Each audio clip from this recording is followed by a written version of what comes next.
అన్నిటికంటే ముఖ్యంగా ఇక్కడి నుంచి వెళ్ళేటప్పుడు జాగ్రత్తగా వెళ్ళండి ఇంటికి. మీ తల్లిదండ్రులు, మీ భార్య పిల్లలు, మీ కుటుంబ సభ్యులు మీకోసం ఎదురు చూస్తూ ఉంటారు. ఎందుకంటే ఇక్కడ వచ్చినటువంటి ప్రతి అభిమాని, ఇక్కడికి రానటువంటి ప్రతి అభిమాని కూడా మాకు చాలా చాలా చాలా ముఖ్యం. నాన్నగారు ఉన్నప్పుడు ఇదే స్టేజ్ మీద నేను ఓ మాట అన్నాను, రుణం తీర్చుకుంటాను నాన్న, ఇంకో జన్మంటూ ఉంటే మీకు మళ్ళీ కొడుకుగా పుట్టి, కానీ ఈ జన్మ మాత్రం వీళ్ళకే అంకితం అని.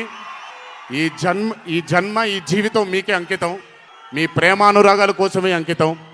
కొంచెం ఎండలు తగ్గిన తరువాత, ఇప్పుడు ఎండల్లో మిమ్మల్ని కష్టపెట్టడం ఇష్టం లేదు, పగడ్బందీగా ప్లాన్ చేసి త్వరలోనే మిమ్మల్ని అందరినీ కలుసుకుంటాను.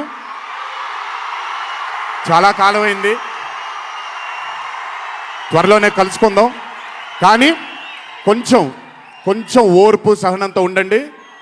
నందమూరి అభిమానులు అంటే ఓర్పు సహనానికి మారు పేరు. ఓర్పు సహనంతో ఉండండి.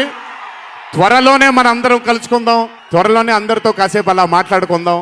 సో కొంచెం వ్యవధి ఇవ్వండి ప్లాన్ చేయడానికి. ఎందుకనంటే ప్లాన్ చేసినప్పుడు బాగుండాలి, అందరికీ నీట్గా ఉండాలి, కాబట్టి కొంచెం వ్యవధి ఇవ్వండి.